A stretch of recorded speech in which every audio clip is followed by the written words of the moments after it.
Welcome back to the Old War Raid Guide. Call me Splug. In this video, I'll be going over our raid strategy for the General Vezax hard mode achievement.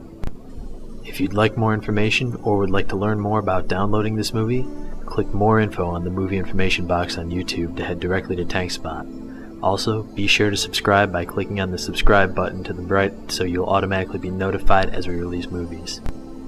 This video is accurate as of patch 3.2.0a. Future patches may alter the fight in ways which cause the video to become obsolete. As the melee positioning on this encounter is relatively static, we'll be zooming out to a ranged perspective for this video. A large portion of the fight's learning curve comes from the difficulties associated with surviving abilities that are not used against targets at point-blank ranged. The primary defining element of the General Vezax encounter is the disabling of most forms of mana regeneration. Normally, mana can be regenerated by breaking the Serenite vapors that float around the room and standing in the resulting green pool. However, this hard mode is enabled by leaving all 6 Serenite clouds alive and allowing them to coalesce in a separate entity, the Serenite Animus. To complete hard mode, the raid must wait for all 6 clouds to spawn, one every 30 seconds, kill the Serenite Animus, and then kill General Vezax. This also ensures that the fight cannot be blitzed in less than 3 minutes. The first leg of the encounter, the 3-minute stall, contains all the mechanics of non-hard mode with no change other than the finite mana limitation.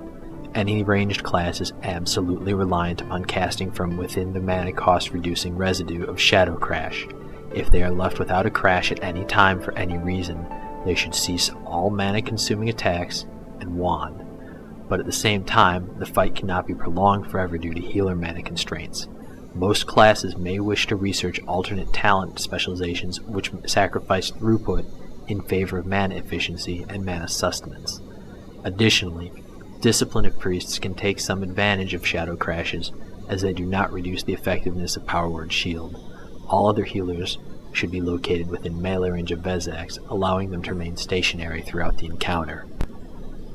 To ensure all casters have consistent uptime on Shadow Crash, we've broken our raid into 2 groups. One group always stays on the left edge of Shadow Crashes, the other always stays on the right.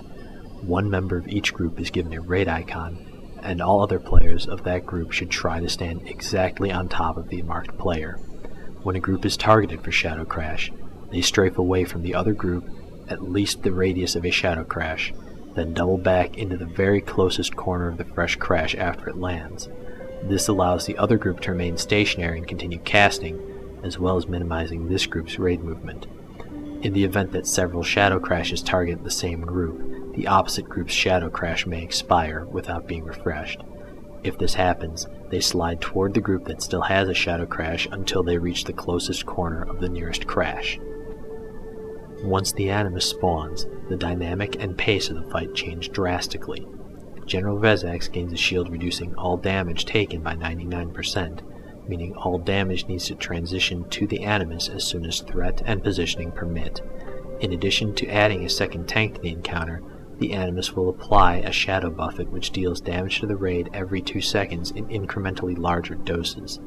This damage needs to be healed through normally, which will drastically tax healer mana resources. You'll want to blow Bloodlust on the second half of the Animus' health to assist with the healing throughput, as well as burning any damage cooldowns.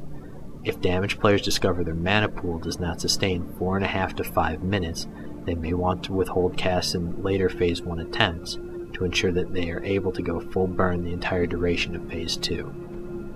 In 25-player difficulty, Vezax will continue to cast Searing Flames during the Animus phase.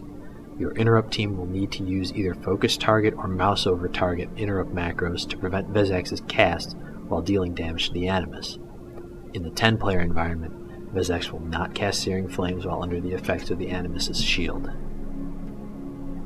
Deadly Boss mods requires at least one player target General Vezax to receive Shadow Crash notifications. If you notice the mod stops working for your raid when the Animus spawns, make sure your main tank continues to target Vezax throughout the Animus phase. It does waste the tank's damage, but it will simplify the ranged job. Starting at roughly 25 to 30 applications of Profound Darkness, you'll want to begin rotating your paladin's raid damage reduction cooldowns. Shadow Aura Mastery, followed by Divine Sacrifice, will help to reduce the damage at the later stages of this encounter. Once the Animus is defeated, the fight becomes very similar to the initial Phase 1 with one key difference. The effects of the Serenite Animus' profound darkness will still be active, meaning all shadow damage will be increased several-fold. As such, shadow crashes are now quite lethal. Mark of the Faceless damage is classified as physical, meaning it is unchanged. It's also worth noting self-inflicted shadow-based damage, in particular from shadow or death, is now much more dangerous. Beyond that, the normal concerns presented by a long, non-hard mode attempt remain.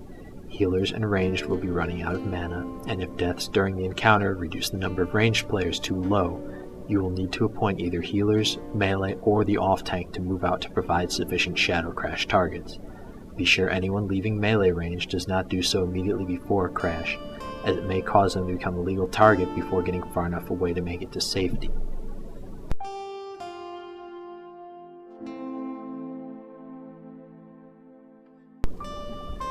Thank you for watching this movie.